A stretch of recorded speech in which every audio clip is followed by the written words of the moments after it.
and action. My name is Nina, and I will be reading The Myth of Pandora's Box as told by Nathaniel Hawthorne. Long, long ago, when this world was in its tender infancy, there was a child named Epimetheus, who never had father or mother.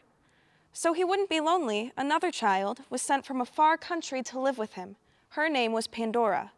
The first thing Pandora saw when she entered the cottage where Epimetheus dwelt was a great box, and almost the first question which she put to him after crossing the threshold was this: "Epimetheus, what have you in that box?"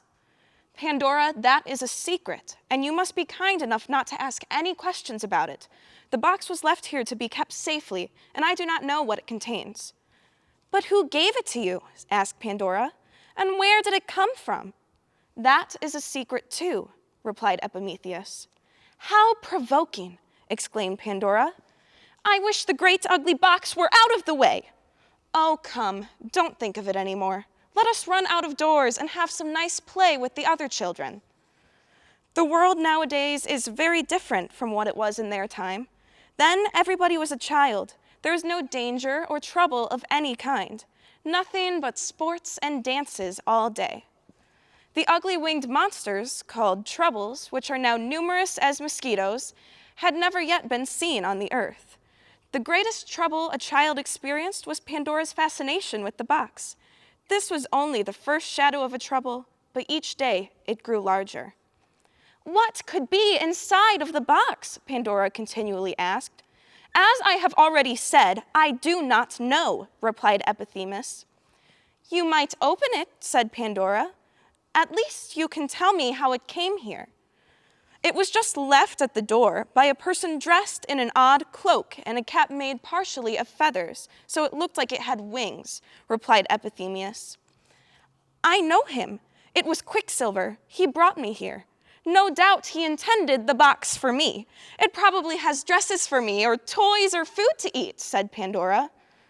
"Perhaps so, but until he comes back and tells us so, neither of us have any right to open the box." Epimetheus turned away and left. Pandora stood gazing at the box. It was made of a beautiful kind of wood, which was so highly polished that Pandora could see her face in it. Around the margin there were figures of the prettiest children ever seen, but here and there, peeping forth, Pandora once or twice saw a face that was not so lovely, which stole the beauty out of all of the rest.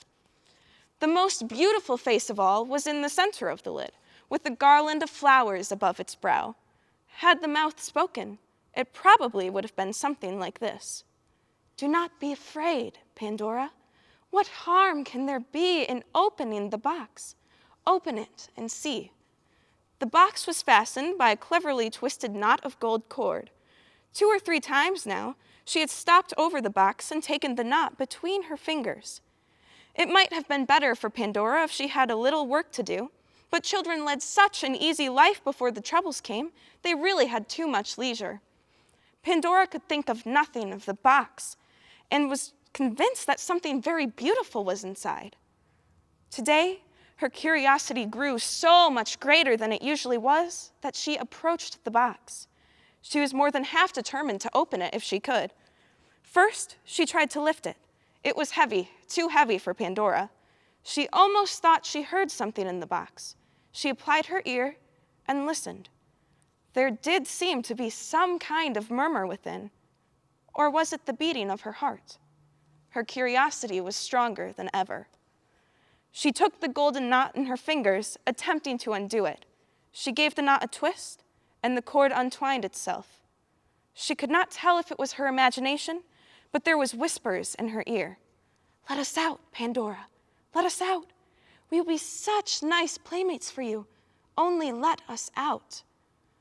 "What can it be?" thought Pandora. "I am resolved to just take one peep." Meanwhile, Epimetheus judged it best to go back to Pandora. A great black cloud began to gather in the sky, though it had not yet covered the sun. Just as Epimetheus reached the cottage, the cloud began to intercept the sunshine. At his moment of entering the cottage, Pandora had her hand upon the lid. Epimetheus stared at her. If he had cried out, Pandora would have withdrawn her hand, but he had his own curiosity over what was inside.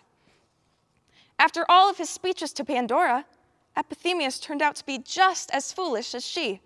So, when we blame Pandora, we must not forget to shake our hands at Epithemius. As she raised the lid, the cottage grew dark. The black cloud had now swept over the sun and buried it alive. There was a heavy peal of thunder, but Pandora lifted the lid and looked inside. It seemed as if a sudden swarm of winged creatures brushed past her, taking flight out of the box. "Pandora, why have you opened this wicked box?" cried Epithemius.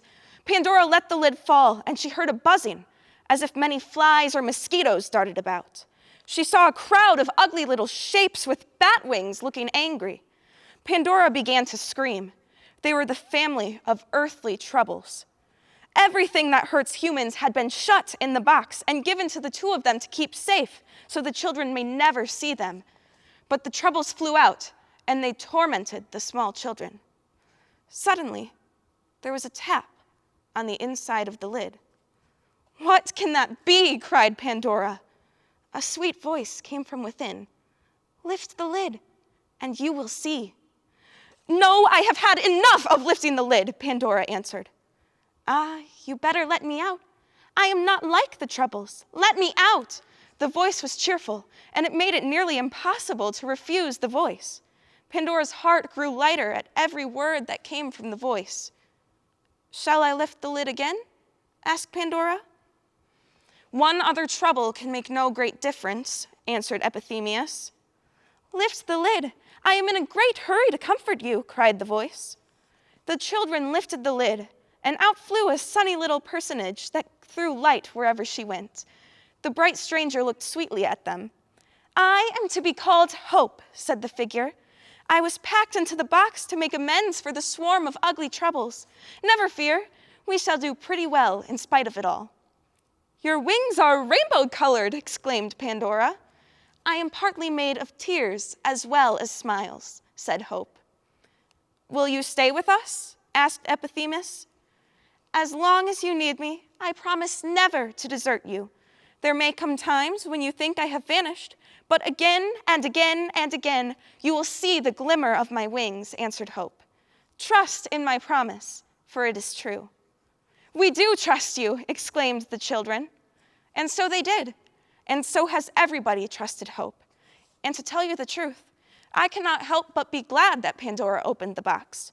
No doubt the troubles are still flying about, but that figure of Hope, what on earth would we do without her?